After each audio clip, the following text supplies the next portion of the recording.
Pernahkah Anda menyadari betapa cepatnya dunia berubah?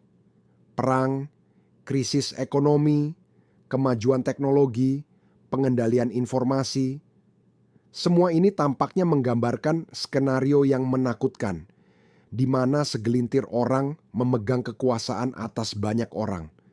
Tetapi bagaimana jika saya katakan bahwa semua ini telah dinubuatkan hampir 2000 tahun yang lalu? Alkitab, dalam kitab Wahyu, pasal 13, menggambarkan masa depan di mana suatu pemerintahan global muncul yang memaksakan otoritasnya atas seluruh bumi. Suatu sistem yang mengendalikan ekonomi, menganiaya orang Kristen dan menuntut inspirasi. Akankah kita menjual nubuatan ini jika sudah terpenuhi di depan mata kita? Dalam video ini, kita akan menjelajahi bagaimana tatanan dunia baru terbentuk menurut Wahyu 13 dan apa saja tanda-tanda jelas bahwa nubuat ini mungkin akan terwujud di zaman kita. Tetaplah bersama saya sampai akhir, karena pengungkapan yang akan Anda lihat hari ini dapat sepenuhnya mengubah pandangan Anda tentang apa yang terjadi di dunia. Dalam kitab Wahyu pasal 13, Yohanes mendapat penglihatan yang mengerikan. Seekor binatang keluar dari laut, bertanduk 10 dan berkepala 7, dan tertulis nama-nama hujat di atasnya. Deskripsi ini tidak sekadar simbolis, tetapi membawa pesan jelas tentang kekuatan global yang akan menguasai dunia pada akhir zaman. Namun siapa atau apa yang paling mewakili hal ini? Alkitab memberi kita petunjuk. Dalam kitab Daniel 7, kita melihat bahwa kerajaan-kerajaan dunia dilambangkan oleh binatang. Jadi, yang terbaik yang John lihat menunjuk pada sistem politik dan pemerintahan yang akan mendominasi bumi. Entitas ini bukan hanya suatu negara atau orang, tetapi suatu pemerintahan global yang kuat dan otoriter. Nubuatan itu juga mengatakan bahwa binatang itu menerima kekuatannya langsung dari naga, yang menurut Wahyu 12:9 adalah setan. Artinya, pemerintahan dunia ini bukan sekadar struktur politik, tetapi akan memiliki aspek spiritual dan iblis yang kuat. Ini masuk akal jika kita melihat skenario saat ini. Negara-negara dan organisasi global semakin memusatkan kekuasaan, menghilangkan kedaulatan nasional, dan mempromosikan sistem pemerintahan tunggal. Pengaruh kekuatan spiritual jahat dalam proses ini tidak dapat diabaikan. Salah satu aspek yang paling menarik dari ramalan ini adalah bahwa yang terbaik tampaknya terluka parah, tetapi lukanya telah sembuh dan seluruh dunia kagum dan mengikutinya. Apa artinya ini? Beberapa cendekiawan meyakini ini mungkin melambangkan kejatuhan dan kebangkitan sebuah kerajaan besar. Yang lain berpendapat bahwa mungkin seorang pemimpin politiklah yang diserang dan dibangkitkan, mengabulkan permintaan dunia. Apapun masalahnya, hasilnya akan menjadi pemerintahan global yang lebih kuat yang memimpin negara-negara untuk tunduk padanya secara sukarela. Apakah kita melihat hal ini terjadi saat ini? Apakah dunia semakin condong ke arah sistem kendali tunggal? Jika binatang pertama melambangkan sistem politik global, binatang kedua yang disebutkan dalam Wahyu 13, 11-18 memiliki peran yang lebih berbahaya. Ia mengendalikan agama dan menipu dunia dengan tanda-tanda dan keajaiban. Alkitab menggambarkannya sebagai binatang yang keluar dari bumi dengan 2 tanduk seperti anak domba, tetapi yang berbicara seperti seekor naga. Deskripsi ini sangat penting. Ia tampak penting, tampaknya jinak, tetapi kata-kata dan tindakannya jahat.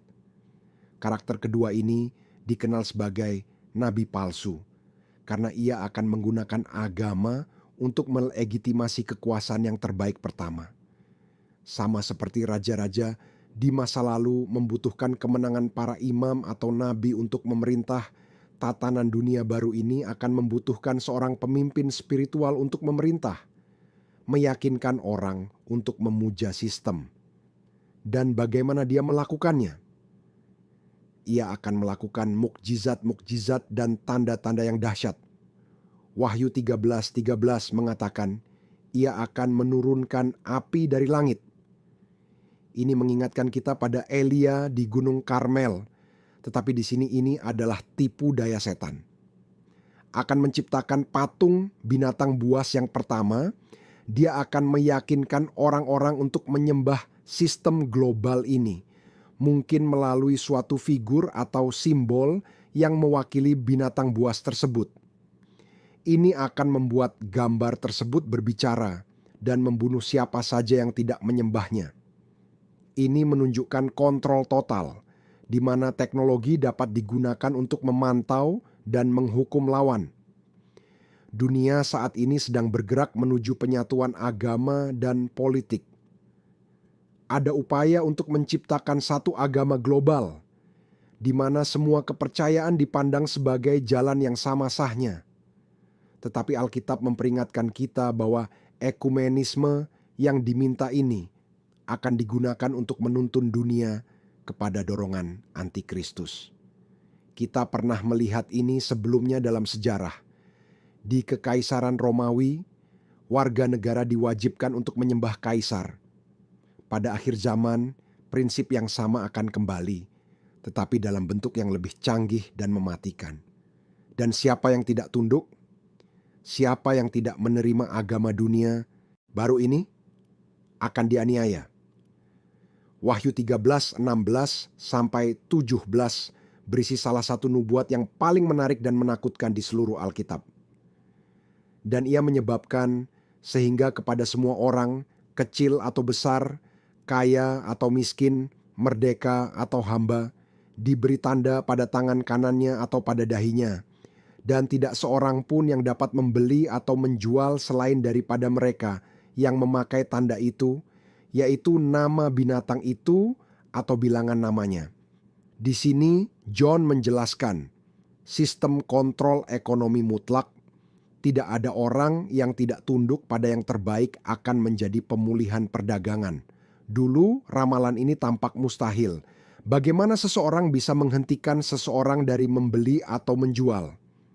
Namun saat ini, dengan kemajuan teknologi, kita sudah memiliki sarana untuk mewujudkannya.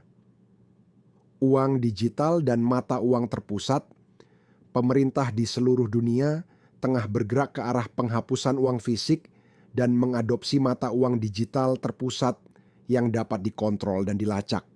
Implan dan identifikasi digital. Sudah ada perusahaan yang menguji chip implan untuk pembayaran dan akses ke layanan. Skor kredit sosial, skor sosial, di Tiongkok. Misalnya, warga negara sudah diawasi dan dihukum secara finansial jika mereka tidak mematuhi peraturan pemerintah. Dengan elemen-elemen permainan ini, kita dapat melihat bagaimana sistem global dapat memaksakan pembatasan ekonomi pada siapapun yang tidak tunduk pada pemerintahan terbaik. Ada banyak spekulasi tentang apa sebenarnya merek ini. Sebagian meyakini itu mungkin implan teknologi seperti chip RFID, sementara yang lain menduga itu mungkin sistem identifikasi digital global. Yang penting bukan hanya apa yang akan terjadi, tetapi apa yang diwakilinya, kesetiaan total kepada sistem yang terbaik. Mereka yang menerima tanda ini pada dasarnya akan meninggalkan Tuhan dan memilih untuk mengikuti pemerintahan jahat antikristus. Tetapi bagaimana dengan mereka yang menolak menerima tanda ini?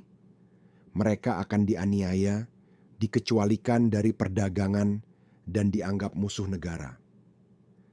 Ini membawa kita ke poin berikutnya, penganiayaan terhadap orang Kristen sejati. Alkitab memperingatkan kita bahwa pada hari-hari terakhir, para pengikut Kristus yang sejati akan dianiaya.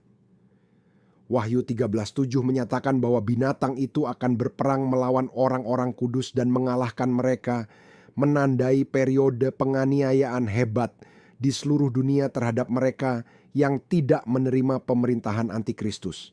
Saat ini kita sudah melihat peningkatan intoleransi terhadap nilai-nilai Kristen. Di banyak negara, menentang ideologi tertentu sudah dianggap kejahatan.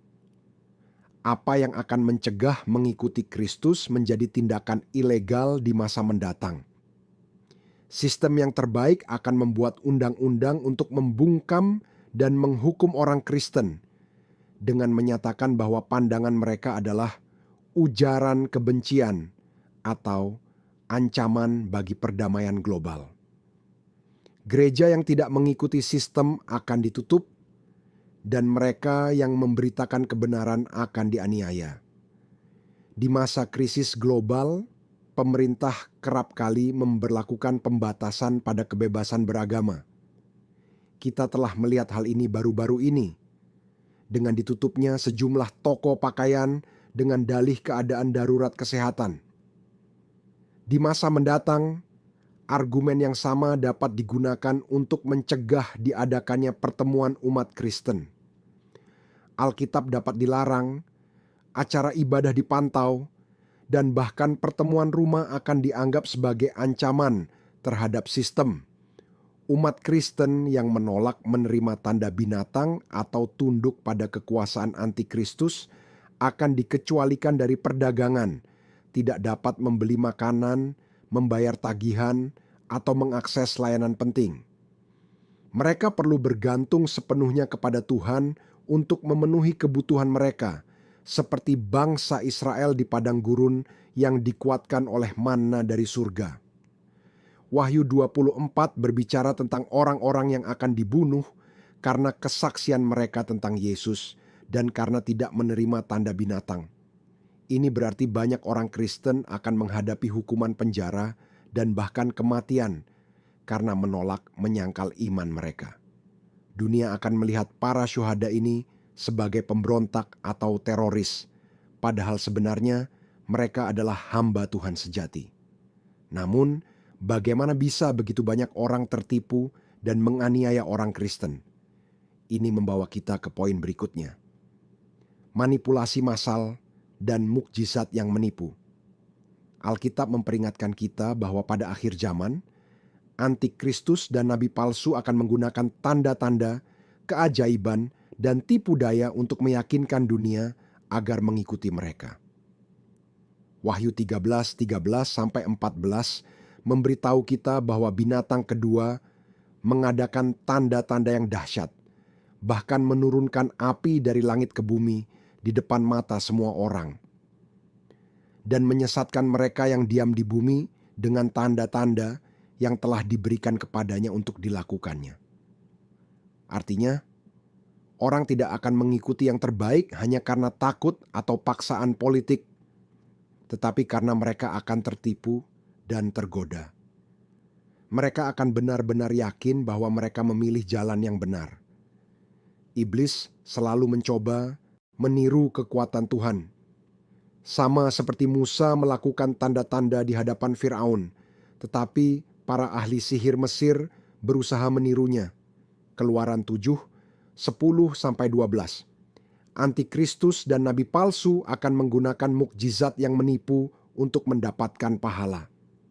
Bayangkan seorang pemimpin dunia yang tampak membawa kesembuhan, kesejahteraan, dan kedamaian melakukan mukjizat di depan kamera. Bagaimana reaksi orang-orang? Mereka akan berkata, "Inilah orang yang diutus Tuhan. Siapa yang bisa meragukannya?" Namun Yesus sudah memperingatkan kita tentang hal ini. Karena Kristus palsu dan nabi-nabi palsu akan muncul dan akan mengadakan tanda-tanda dan mujizat-mujizat yang dahsyat, sehingga mereka menyesatkan, jika mungkin bahkan orang-orang pilihan. Matius 24,24. Selain mukjizat yang menipu, pengendalian media dan informasi akan sangat penting untuk memanipulasi massa. Pemerintahan terbaik akan menggunakan teknologi canggih, media sosial, dan kecerdasan buatan untuk menyebarkan pesannya dan menghilangkan suara luar apapun. Itu dunia sudah menuju ke arah ini. Berita palsu digunakan sebagai alasan untuk menyensor konten Kristen. Algoritma media sosial mendukung ideologi anti-Kristen dan menyembunyikan kebenaran.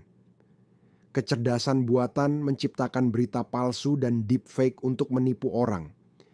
Media akan menjadi alat yang ampuh di tangan orang-orang terbaik, meyakinkan miliaran orang bahwa mereka yang menentang tatanan dunia baru ini adalah orang-orang fanatik yang berbahaya. 1 Tesalonika 5:3 memperingatkan kita, sebab apabila mereka mengatakan semuanya damai dan aman, maka tiba-tiba mereka akan ditimpa kebinasaan. Pemerintahan terbaik akan menampilkan dirinya sebagai solusi bagi masalah dunia. Dia membawa masa perdamaian palsu, berjanji mengakhiri peperangan, kelaparan, dan ketidaksetaraan. Namun semua ini hanyalah jebakan untuk memikat hati dan pikiran orang sebelum menunjukkan sifat asli mereka. Nubuat Wahyu 13 menggambarkan suatu sistem pengendalian total di mana tidak seorang pun akan dapat membeli atau menjual tanpa merek terbaik. Namun, bagaimana ini dapat diterapkan secara global? Jawabannya terletak pada kemajuan teknologi dan kecerdasan buatan, AI. Dalam beberapa tahun terakhir, teknologi telah berkembang pada tingkat yang mengkhawatirkan, menciptakan skenario yang sempurna untuk pemenuhan nubuat-nubuat ini. Apa yang dulunya tampak seperti fiksi ilmiah, kini menjadi kenyataan. Saat ini, pemerintah dan perusahaan sudah menggunakan kamera pengenal wajah, drone, satelit, dan kecerdasan buatan untuk melacak setiap langkah populasi. Cina memiliki sistem kredit sosial, di mana mereka yang tidak mematuhi pemerintah dapat kehilangan hak untuk bepergian, bekerja, dan bahkan membeli makanan. Perusahaan besar telah memantau aktivitas daring Anda, merekam apa yang Anda tonton, baca, dan bahkan pendapat politik dan agama Anda. Di beberapa negara, paspor vaksinasi digital telah diterapkan, menguji sistem yang di masa depan dapat digunakan untuk mengimpor merek terbaik. Jika saat ini kita diawasi dengan begitu banyak cara, bayangkan bagaimana jadinya di bawah pemerintahan antikristus. Banyak ahli sudah meramalkan berakhirnya uang fisik. Alkitab mengatakan bahwa siapapun yang tidak memiliki tanda yang terbaik tidak akan dapat membeli atau menjual. Dan ini hanya akan mungkin terjadi jika semua uang digital dan dikendalikan secara terpusat. Bank dan pemerintah sedang mengembangkan mata uang digital terpusat, CBDC, yang memungkinkan transaksi siapapun dilacak dan diblokir.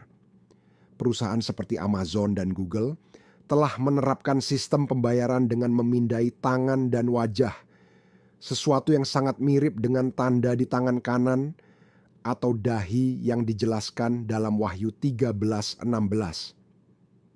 Kartu kredit dan aplikasi pembayaran seluler menghilangkan kebutuhan akan uang tunai, memfasilitasi penerapan sistem kontrol keuangan global di masa depan. Pertanyaannya adalah, berapa lama lagi sebelum pemerintahan dunia menuntut sistem keuangan tunggal, sepenuhnya digital dan terpusat? AI telah digunakan untuk membuat berita palsu, menyensor konten, dan memanipulasi opini publik. Algoritma mengendalikan apa yang Anda lihat di media sosial. Jika pemerintah jahat mengambil alih platform ini, mereka dapat dengan mudah membungkam semua pihak yang beroposisi. Deepfake kini memungkinkan terciptanya gambar dan video palsu yang sangat realistis yang dapat digunakan untuk memalsukan keajaiban dan menipu miliaran orang. Kecerdasan buatan yang canggih dapat digunakan untuk menganalisis dan memprediksi perilaku manusia, membuat penindasan menjadi lebih efisien. Wahyu 13:15 mengatakan bahwa binatang kedua akan menyebabkan patung binatang itu berbicara dan membunuh orang-orang yang tidak menyembahnya. Bagaimana ini mungkin? Beberapa teori menyatakan bahwa gambar ini bisa jadi merupakan AI canggih atau hologram interaktif yang akan memaksa orang untuk menunjukkan kesetiaan kepada pemerintahan antikristus. Kota-kota di seluruh dunia saat ini tengah menguji robot kepolisian dan keamanan yang dapat digunakan untuk memantau dan menghukum mereka yang tidak mematuhi sistem.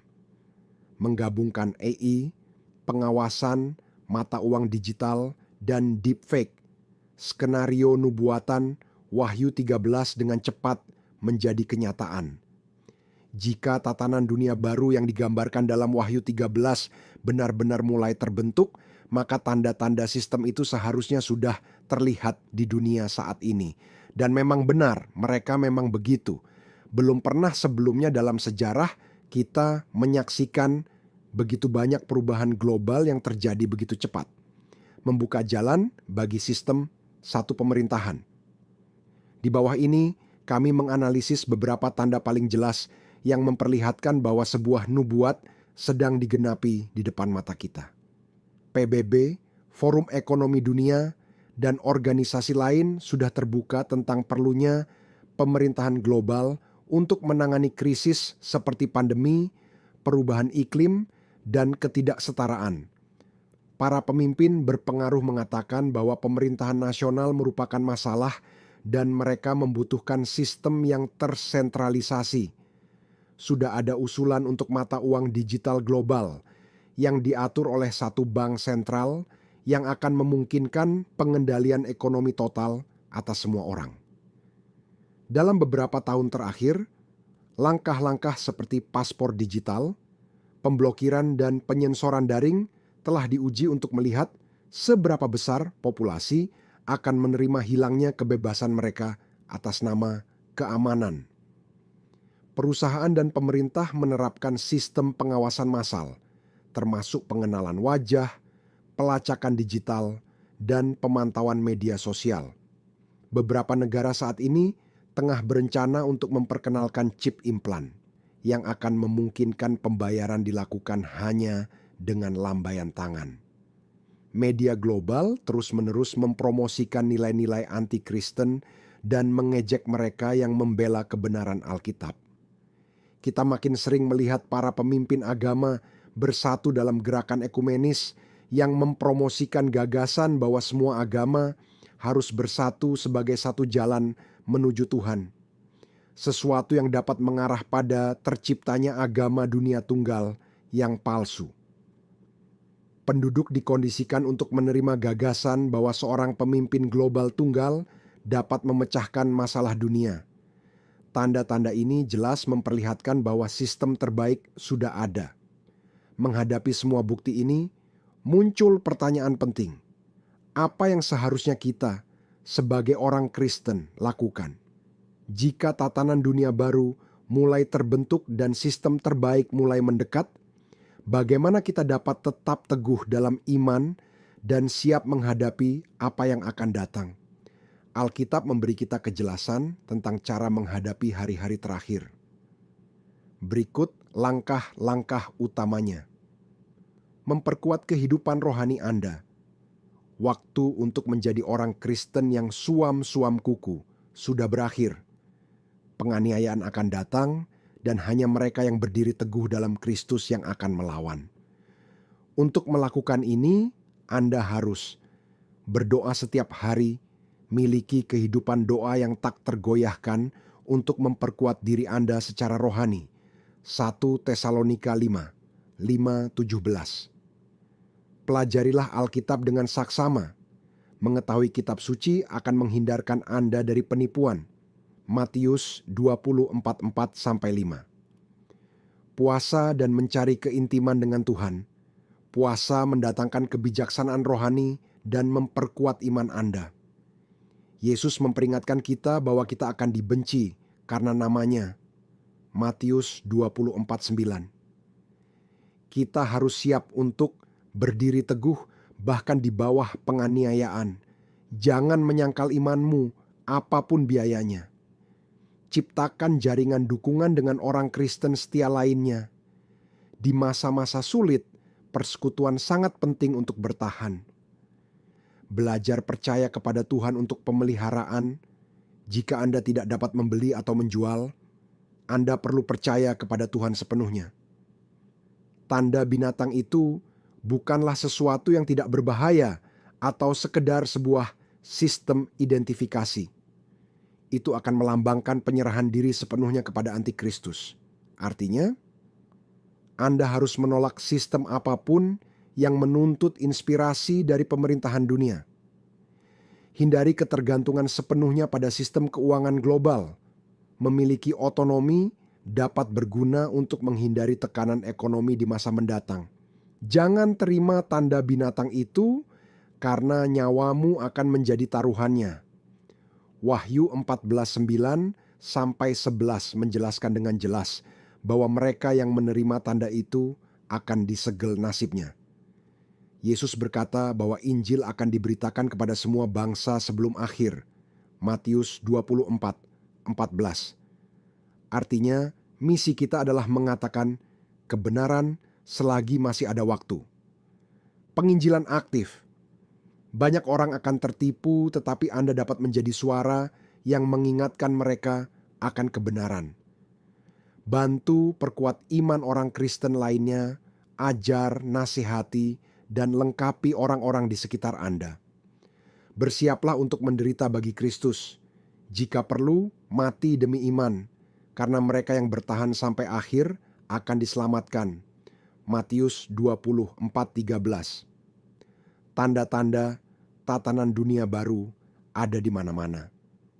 Sistem terbaik sedang dibangun di depan mata kita, dan segera dunia akan memasuki kesengsaraan terbesar dalam sejarah. Pertanyaannya adalah, apakah Anda siap? Sudahkah Anda benar-benar menyerahkan hidup Anda kepada Kristus? Siapkah Anda menghadapi penganiayaan dan tantangan demi Injil? Jika Yesus datang kembali hari ini, apakah Anda siap menemuinya? Jika jawaban Anda tidak, sekaranglah waktunya bertindak. Carilah Tuhan, kuatkan imanmu, dan bersiaplah untuk apa yang akan datang. Tinggalkan pendapat Anda tentang topik ini di kolom komentar dan bagikan video ini kepada sebanyak mungkin orang. Semoga Tuhan memberkati dan menguatkan Anda di masa-masa terakhir ini.